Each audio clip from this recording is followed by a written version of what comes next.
श्रीमद्भागवत महापुराण द्वितीय स्कंद 10वां अध्याय। भागवत के 10 लक्षण। श्री सुखदेव जी कहते हैं, परीक्षित, इस भागवत पुराण में सर्ग, विसर्ग, स्थान, पोषण, उति, मनवंतर, ईशा अनुकथा, निरोध, मुक्ति और आश्रय, इन 10 विषयों का वर्णन है। इनमें जो 10वां अध्याय तत्व है, उसी का ठीक ठीक निश्चय करने के लिए कहीं श्रुति से, कहीं तात्पर्य से और कहीं दोनों के अनुकूल अनुभव से महात्माओं ने अन्य 9 विषयों के बड़ी सुगम रीति से वर्णन किया है। ईश्वर की प्रेरणा से गुणों में क्षोम होकर रूपांतर होने से जो आकाश आदि पंचभूत, शब्द आदि तन्मात्राएं, इंद्रियां, अहंकार और महत्व तत्व की उत्पत्ति होती है, उनको सर्ग कहते हैं। उस विराट पुरुष ने उत्पन्न ब्रह्मा जी के द्वारा जो विभिन्न चराचर सृष्टियों का निर्माण होता है, उसका नाम है विसर्ग। प्रतिपद नाश की ओर बढ़ने वाला सृष्टि को एक मर्यादा में स्थिर रखने से भगवान विष्णु की जो श्रेष्ठता सिद्ध होती है, उसका नाम स्थान है। आपने द्वारा सुरक्षित सृष्टि में भक्तों के ऊपर जो कृपा होती है, उसका नाम है पोषण। मनवंतरों के अधिपति जो भगवादी भक्ति और प्रज्ञा पालन रूप शुद्ध धर्म का अनुष्ठान करते हैं, उसे मनवंतर कहते हैं। जीवों की ये वासनाएं जो कर्म के द्वारा उन्हें बंधन में डाल देती हैं, उति के नाम से कही जाती हैं। भगवान के विभिन्न अवतारों में उनके प्रेमी भक्तों की विविध आख्यानों से युक्त गाथाएं ईश कथा है। जब भगवान योग निद्रा स्वीकार करके अपने शयन करते हैं, तब इस जीव की अपनी उपलब्धियों के साथ उसमें लीन हो जाना निरोध है। अज्ञान कल्पित कर्तृत्व, भोक्तृत्व आदि अनात्म अभाव का परित्याग करके अपने वास्तविक स्वरूप परमात्मा में स्थित होना ही मुक्ति है। परीक्षित, इस चराचर जगत की उत्पत्ति और प्रलय जिस तत्व से प्रकाशित होता है, वह परम ब्रह्म ही आश्रय है।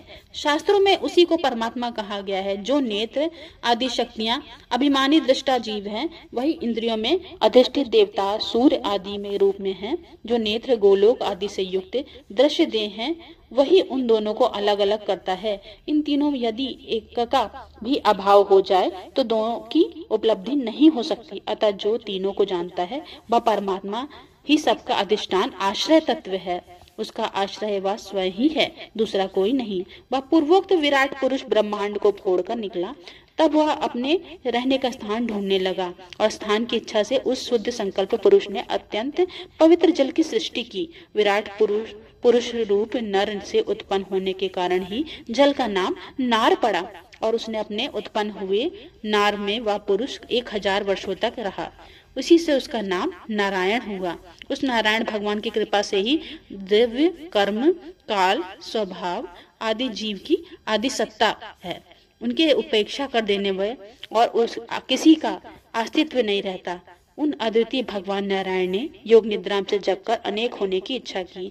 तब अपने माया से उन्होंने अखिल ब्रह्मांड के बीज स्वरूप अपने सुवर्णमय वीर को 3 भागों में विभक्त किया, आदिदेव, आध्यात्म और आदिभूत।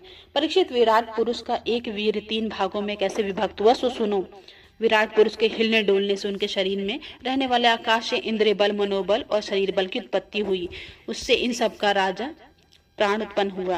जैसे सेवक अपने स्वामी राजा के पीछे पीछे चलता, वैसे ही सबके शरीरों में प्राण के प्रबल रहने पर सारी इंद्रियां प्रबल रहती हैं। जब वह सुस्त पड़ जाता है, तब सारी इंद्रियां भी सुस्त हो जाती हैं। जब प्राण जोर से आने जाने लगा, तब विराट पुरुष को भूख प्यास का अनुभव हुआ। खाने पीने की इच्छा करते हुए सबसे पहले उनके शरीर में मुख प्रकट हुआ।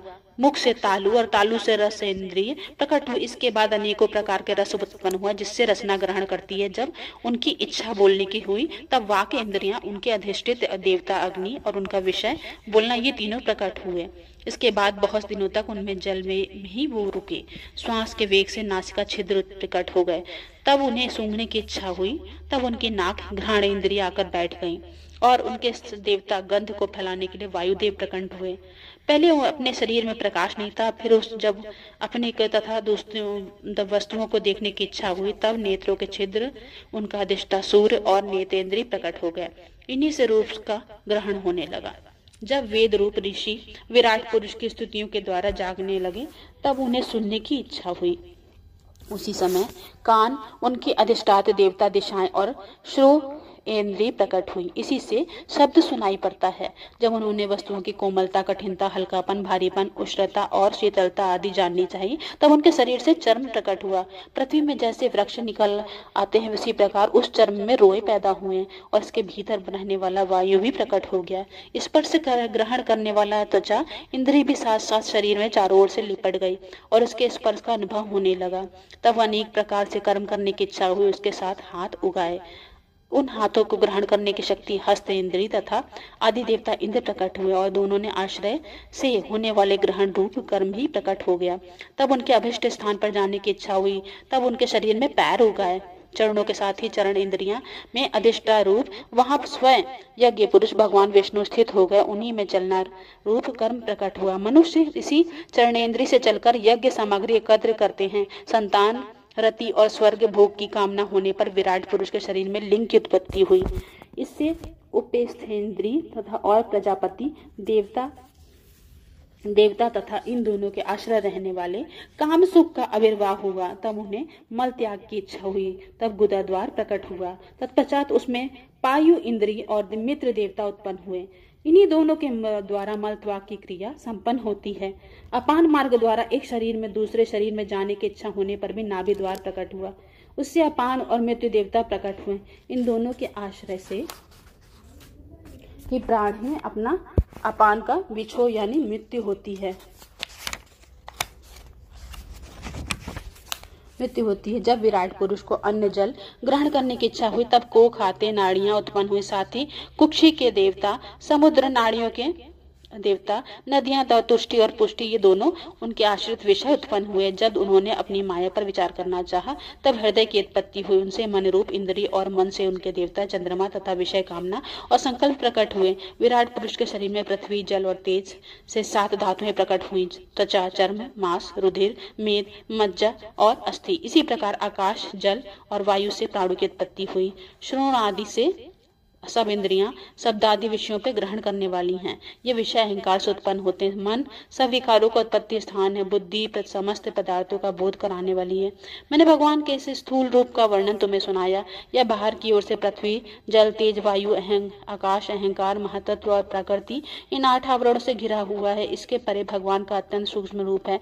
यह अव्यक्त, निर्विशेष, आदि, मध्य में, अंत से रहित एवं नित्य है। वाणी और मन की वहां तक पहुंच नहीं है। मैंने तुम्हें भगवान के स्थूल और सूक्ष्म, व्यक्त और अव्यक्त जिन 2 रूपों का वर्णन सुनाया है, ये दोनों ही भगवान के माया के द्वारा रचित है। इसलिए विद्वान पुरुष इन दोनों को ही स्वीकार नहीं करते हैं।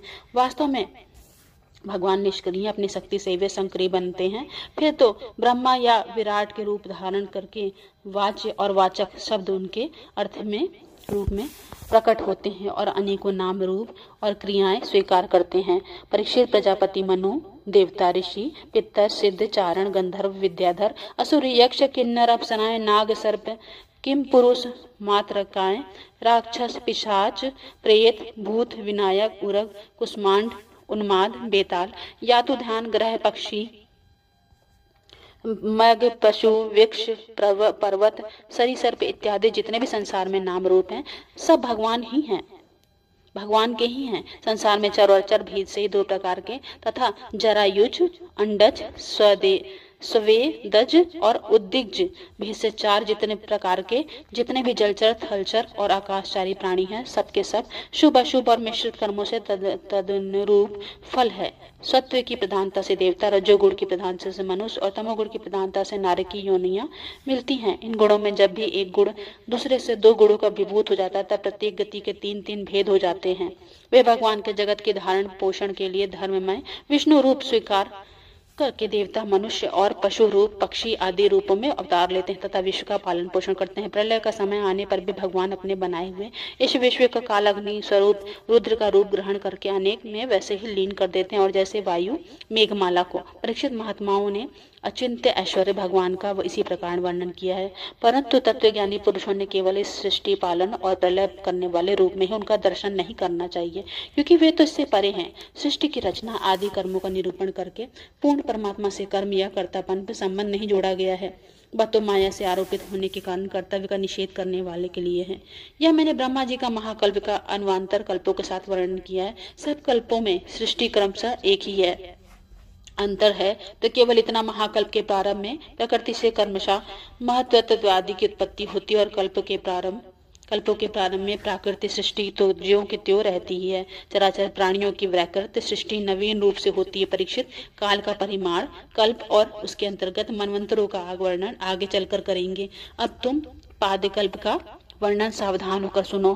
शौनक जी ने पूछा, सूत जी, आपने हम लोगों से कहा कि भगवान के परम भक्त विदुर जी ने वह अपने अति दुस्सज्ज कुटुंबियों को भी छोड़कर पृथ्वी के विभिन्न तीर्थों में विचरण किया। उस यात्रा में मिश्र ऋषि के साथ अध्यात्म के संबंध में उनसे बातचीत कहाँ हुई